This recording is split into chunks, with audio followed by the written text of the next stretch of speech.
Is the United States becoming more belligerent? John Bolton is to take over as US National Security Advisor after previously backing attacks on Iran and North Korea and voicing a strong America First policy long before Donald Trump. What signal is the White House sending to the rest of the world now? This is Inside Story.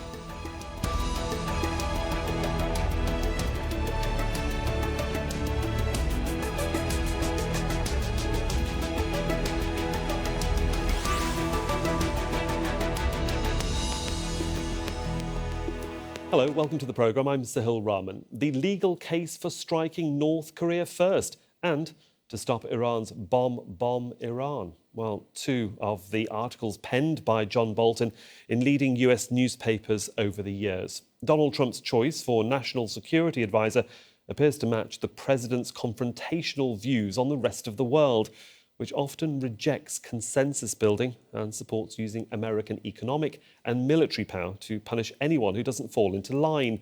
Natasha Ganim has more. John Bolton has worked for 3 Republican presidents and caused controversy even among members of his own party. Now he joins a Trump administration, apparently in turmoil. Analysts say Bolton is a hardliner, and Donald Trump is sending a very clear message by choosing him instead of a more moderate voice. Mr. Bolton didn't see a war that he didn't like. When he was at the United Nations as an acting our ambassador there, because he couldn't get confirmed by the Senate, he said, diplomacy is useless. It might as well float out into the sea and sink. I think what we can see is an escalation of tensions. Bolton has a history of imposing American military might. He advocated the invasion of Iraq in 2003. While ambassador to the UN, he took a hard line against North Korea and Iran by pushing sanctions. The United States has followed a policy for over 4 years, essentially of deferring to European efforts to negotiate with Iran. I think it's clear that that policy has failed. The seasoned politician's return to the front line of foreign policy gives him an opportunity to shape the president's views on North Korea and Iran at a critical moment. Trump has spoken of wanting to rip up the Iranian nuclear accord, and he's due for a much anticipated meeting with North Korean leader Kim Jong-un in May. The talks with North Korea go poorly. Trump will walk out and say, that didn't really get us anything. And John Bolton's going to say, look, I told you we should strike North Korea. John Bolton's been on the record. He said twice in the last 6 months the U.S. should attack North Korea. Even within Trump's inner circle, there's disagreement about whether Bolton is the right man for the national security job. His ideology is thought to be aligned with his boss. He's already tried to ease fears that he'd push the United States into another conflict, saying he will be one voice among many who are advising the president, and there should be a free exchange of ideas. As an ever-growing number of Trump's right-hand men and women have learned, Bolton's biggest challenge may be keeping the continued faith of President Trump and his job. Natasha Ganem, Al Jazeera for Inside Story. Now, John Bolton has several immediate global challenges to deal with. He'll get to weigh in on whether the US should abandon the Iran nuclear deal, which he strongly advocated. President Trump has to decide by May the 12th. Also in May, Trump's much-anticipated meeting with North Korean leader Kim Jong-un. Now, Bolton is an enthusiastic supporter of Israel and has said in the past that a two-state solution is dead. He's even mooted a so-called three-state solution, with Gaza becoming Egyptian territory and the occupied West Bank going back to Jordan. On Russia, unlike Trump, Bolton is known for his deep distrust of the Kremlin. Well, joining me on this edition of Inside Story from Boston, we have Jim Walsh, Senior Research Associate at the Massachusetts Institute of Technology Security Studies Programme. Welcome to you. From Singapore, Evan Resnick, Coordinator in the United States Programme at Institute of Defence and Strategic Studies at the S. Rajaratnam School. And here on set with me is Ali Fatullah Najad, a visiting fellow at the Brookings Doha Centre. Good to have all of you with us on the programme. Mr. Walsh, can I come to you first? I mean, observers and analysts across the board describe the move as one that is, you might say, bringing a hard liner or one of more hawkish nature and substance to the US cabinet. What does Bolton bring to the cabinet that his predecessors didn't? Well, for the time being, he's bringing support from the president. All the reporting was that McMaster and Trump were not a good combination. It is reported that Mr. Trump didn't like McMaster's sort of slowly going over the pros and cons and pushing back when he disagreed with the president.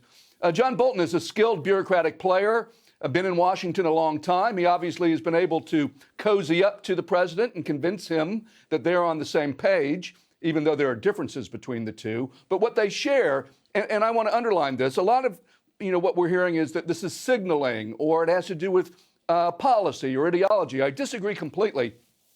For this president, this is not a policy president. This is not an ideology president. It's about emotion and personality. And what he finds in John Bolton for the moment is a personality that syncs with him and some views that he's in agreement with. If Lincoln had a team of rivals, then this president is looking for a team of people he gets along with and who agree with him. I think it's much more about personality than it is about policy. But the result will be a more hawkish America. Mr. Resnick is agreeing with you, but I just want to ask you one more question, Mr. Walsh, and as you've touched upon it, in that his advisors around him are generally members that agree with the president. I mean, does he just really want yes men around him? I mean, if you're an observer looking into the American cabinet at the moment, anybody that disagrees or stands or sides on the air of caution is out.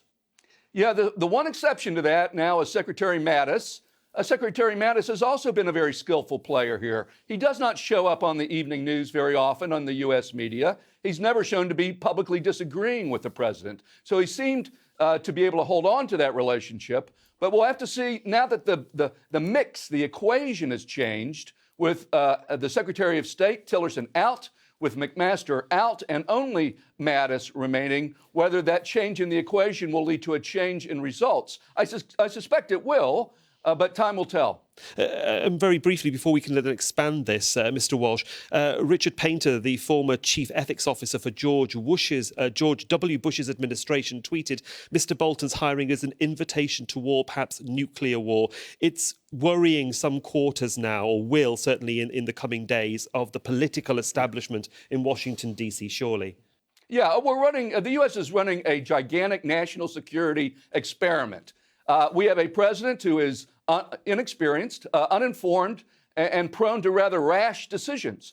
Now, he surrounded himself with people who he believes mostly agree with him. And the question is, in this permissive environment, is he going to do things that lead to war? Now, the positive case here is it is such a scary situation that it will scare other countries into complying with U.S. demands. That would be the happy scenario. The unhappy scenario would be we have a president who is unconstrained, makes poor decisions, and that results in chaos and conflicts. I hope it's the former, as distasteful as it is, but I suspect it will be the latter. Well, Mr. Walsh, I think you've certainly set the scene for us. Let's bring in our Singapore guest, Evan Resnick, who was also, I think, nodding quite vigorously with some of the issues that you mentioned. I mean, it does bring us very closely, really, to the nuclear issue within Asia-Pacific. It's a hot topic, certainly, with North Korea. Mr. Bolton's been very clear, Evan, on that situation. In the Bush administration, he advocated for a first strike.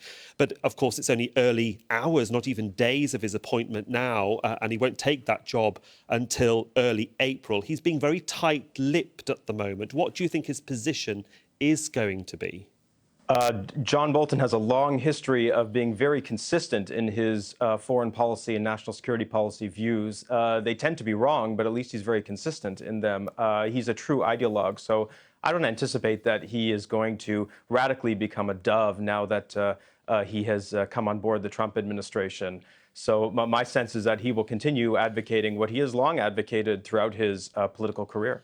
Is it an easy choice to actually have someone like John Bolton in that position, as Mr. Walsh, Jim Walsh, and our Boston guest suggested, when there are already so many, you might say, hawks in the cabinet that could give the president the same advice? Again, I think Jim Walsh was absolutely right on this.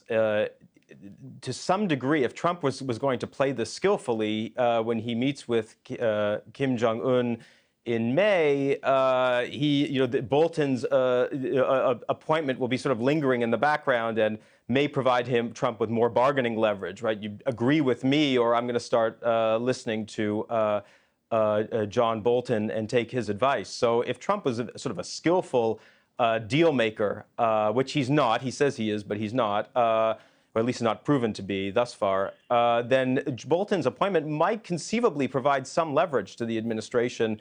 There's always someone worse out there, so you better give me what I want. How concerned are you that if Trump does have this meeting with Kim Jong-un, comes away empty-handed, and is then advised that he has to take more severe measures other than sanctions? It's possible. North Korea, as best we know, has a rudimentary nuclear weapons capability. It has some couple of dozen of nuclear devices.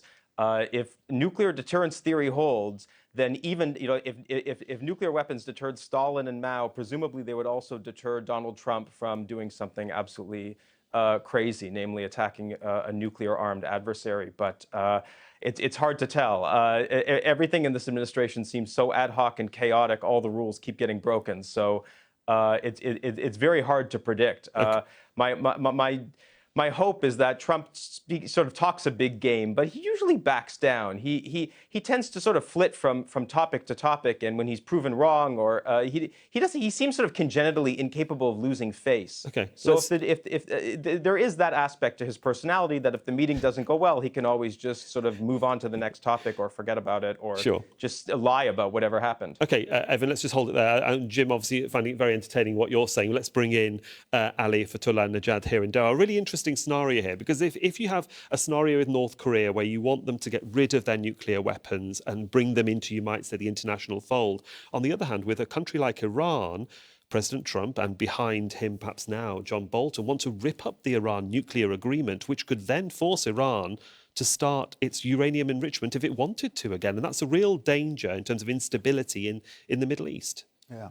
I mean, first of all, I'm not sure if the Trump administration does this linking between the North Korean and the Iran nuclear case. But what is true is that once John Bolton is going to assume his position, there's going to be 1 month left. And during this 1 month, we have to see what kind of dynamic will evolve with the European partners of the United States, if they will, as Jim indicated, on a general level, be willing to give more concessions to the U.S. position on points that Trump mentioned to be issues of concern regarding the Iran nuclear deal, that is Iran's ballistic missile program, but also Iran's regional policy. So if we're going to be seeing if the Europeans are going to be more willing to give concessions.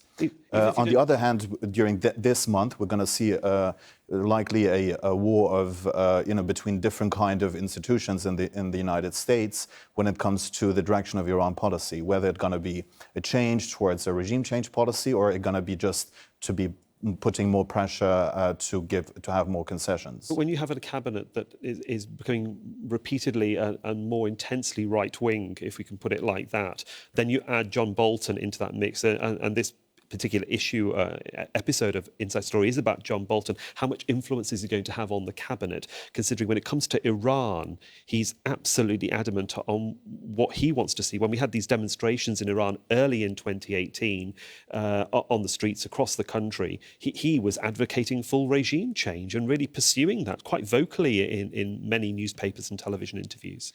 I mean, there is no doubt that John Bolton has a very problematic view on Iran. He is to be known to be a supporter of the Mujahideen al-Khalq organization, MKO, which is basically a totalitarian cult, and he has been speaking at their rallies quite often, and we have also been seeing pictures now. The problem is that he's very much close to that group that is being backed by Israeli hawks, US hawks, but more recently by Saudi Arabia. So this position will be perceived in Tehran as a change, perhaps, towards a US regime change policy on Iran. Yet I have to be also adding that the geopolitical situation in the region is very much different than during the Bush years, where the neocons were in the corridors of power in the United States. Because back then, Iran was not such an influential player all over the place as it is today. So to argue that John Bolton is a sign for a regime change policy on Iran to be materialized is, I think, true. It's too early to tell. Indeed. Let's move on to another one of the big issues. Jim Walsh in Boston. If there was any issue that's highlighted, certainly the Trump administration, it's the issue of a two-state solution for both the Israelis and the Palestinians. The Palestinians have cut off communications ever since the US and Trump declared Jerusalem the capital of Israel. Bolton arriving into the cabinet is really not good news for the Palestinians, though at the perhaps present moment they wouldn't really care about it too much because they know they can't really negotiate with the Trump administration. Yeah, I think that's right, particularly the last thing you said. I don't think there's the peace process is going anywhere. There's no sign that it's going to go anywhere. And both the current prime minister in Israel, we'll see how long he lasts, has certainly made noises during his previous election campaign talking about a one-state solution. And so, and in a moment of political crisis for him, it's not clear to me there's going to be any movement. I guess my concern would be less about the peace process in particular and more generally about the region.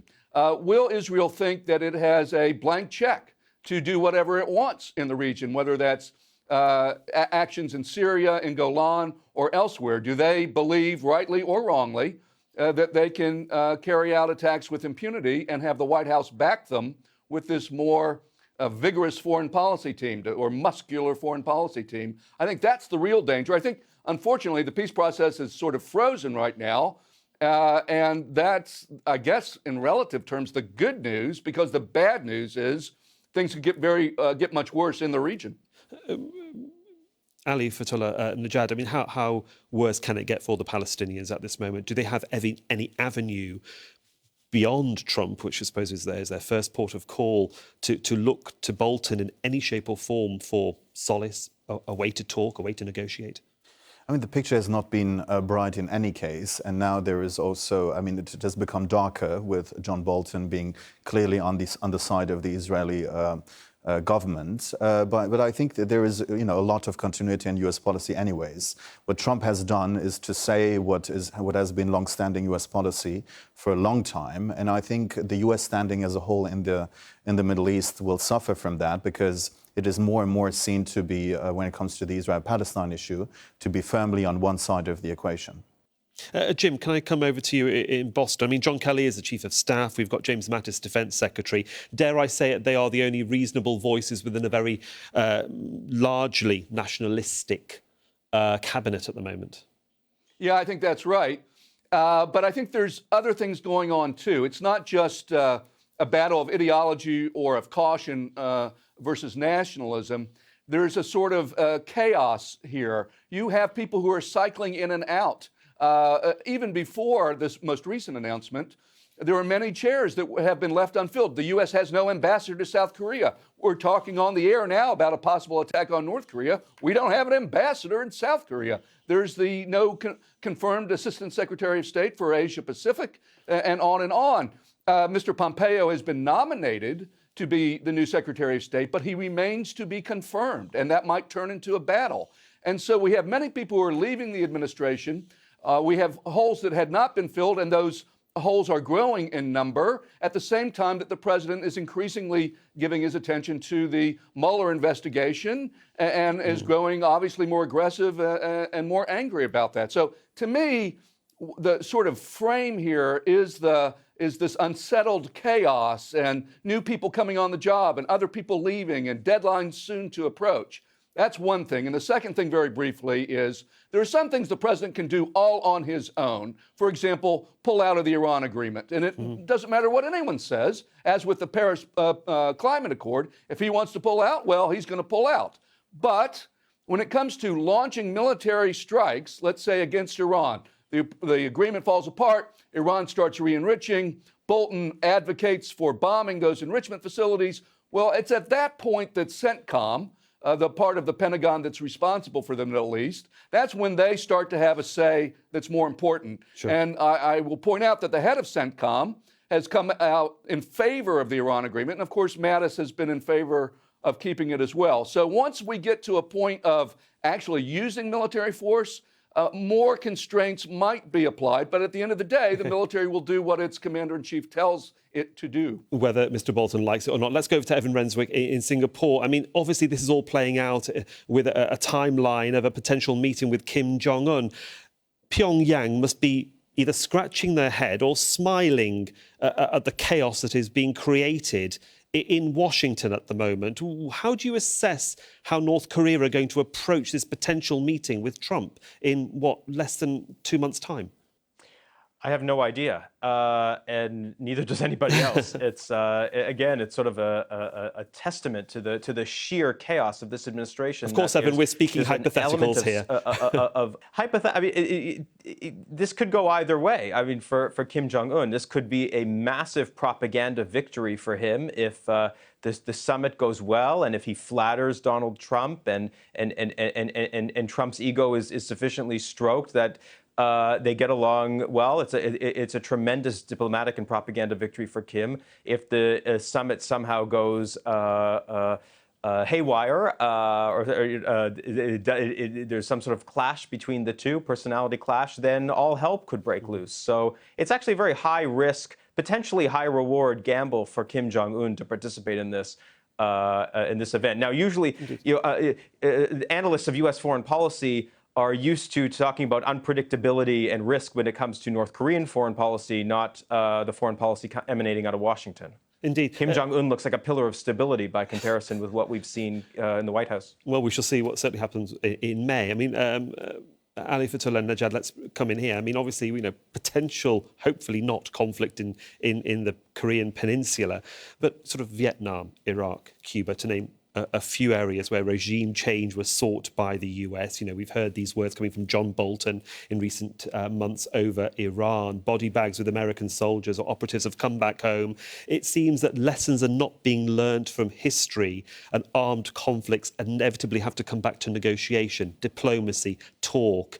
This is what perhaps is the way forward if Mr. Bolton has it in him to even take a step back and think about what's going on.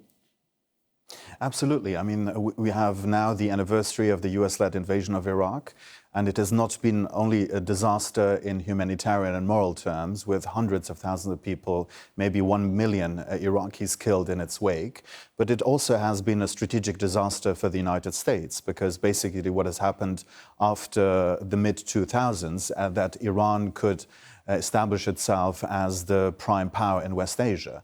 So also strategically speaking, it has been a disaster, something that John Bolton was very much advocating and supporting.